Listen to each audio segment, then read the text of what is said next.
Madam Chair. I'd like to extend my thanks, first of all, to my honourable friend for East Kilbride, Straven and Lesmahago, who has been a great champion for the rights of disabled people. It's always a pleasure to speak in debates where there is, broadly speaking, so much consensus, and I think certainly this is one of those debates. We all want disabled people to be as socially included to the full possible extent. We all want to live in a society that sees the barriers and not the disability, to remove any barriers which fate has placed in the way of any individual so that they can play a full role in society. I will indeed.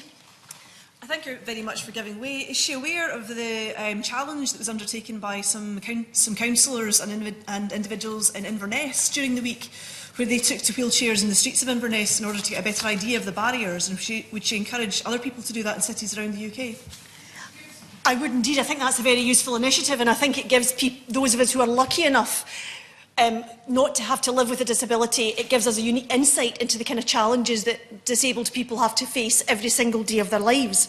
And I would commend such practices. We've heard very poignant and very human examples of such barriers and the effects they can have on individuals who live with a disability from my honourable friend's constituent, and the very high profile, the very distressing example that she outlined about the example, but I'm sure not an isolated example, of Miss Wafula Strike. And like my honourable friend, I wish to commend my honourable friend opposite. I wish to commend the work of Changing Places and the work it has done to promote fully accessible toilets. The problem is, Madam Chair, is that such work still requires to be done, which throws into stark relief how far we still have to go in catering, in removing the barriers for people who live with disability.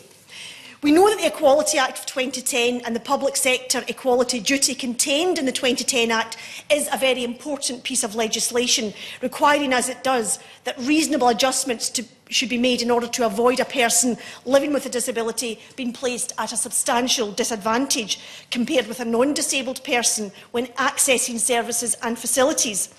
However, we've also heard today that this Act does have loopholes.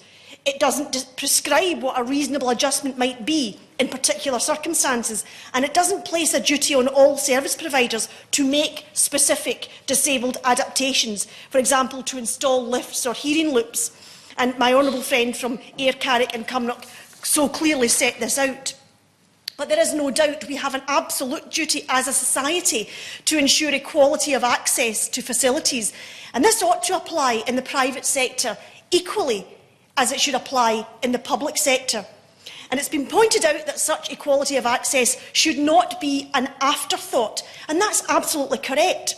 We must always guard against the marginalisation of disabled members of our community. The disability employment gap shows that this is a very real and present danger, and we cannot afford to be complacent, as my honourable friend from East Kilbride, Straven and Lesmahago has so eloquently pointed out. But it's not just about access to work, important as that is.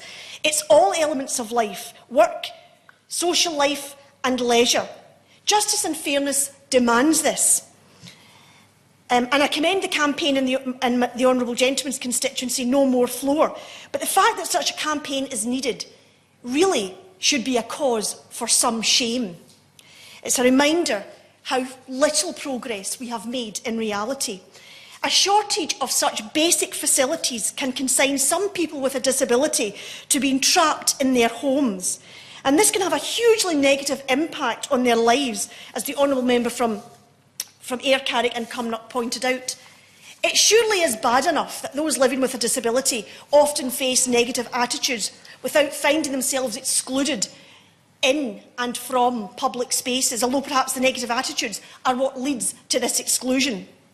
But it's already been mentioned today, and I think it's a point worth repeating. There's an economic dimension to this as well. 7 million people of working age have a disability, and this adds up to an awful lot of spending power. The purple pound, as it's called, and the figure that I saw about that purple pound being worth was £249 billion to the economy. So there's not just a social and a moral element to this, there's an economic dimension as well. Is it not madness to have 7 million people excluded from ordinary mainstream life that so many of us do and should take for granted? And many of these people, it's been mentioned, do rely on their mobility vehicles to help them access amenities in our communities, and I think that must continue to be supported. I'm proud that the SNP Scottish Government has devised a new disabled delivery plan, a policy commitment to disabled people, based on the need to remove any further barriers and ensure full access to buildings, including disability-inclusive housing, transport and communication. 93 actions have been set out and will be achieved by 2021. The securing of transformational change in support for disabled people in Scotland. And I would urge the Minister today to look carefully at the plans that the Scottish Government has set out to see what can be learned from this policy commitment. However, when we're debating publicly accessible amenities for disabled people, it would be remiss not to mention that with its new powers, the SNP Scottish Government is committed to establishing a social security system based on dignity and respect, which will allow those living with a disability to live as full and independent a life as possible, something I'm sure that we would all agree with.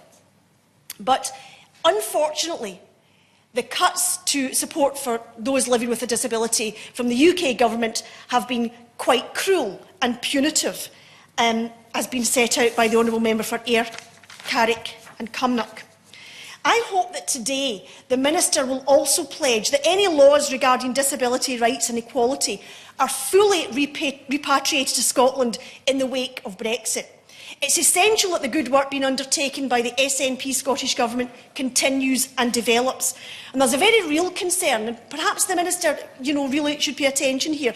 There is a very real concern among disabled people that post-Brexit, those living with a disability, their rights in law will no longer be protected by judgments of the ECJ, which could lead to equality rights being more narrowly interpreted, as well as the loss of vital research funding and pooling of expertise provided by EU membership. Because we know that treatments have been developed through European research for diseases so rare that no one country could have undertaken them alone, but treatment which is so important to those living with rare conditions. So, as we agree that those living with a disability must have access to amenities, so we should, and I hope do, agree that the rights of disabled people should also be protected in the widest sense as well. Thank you, Madam Chair.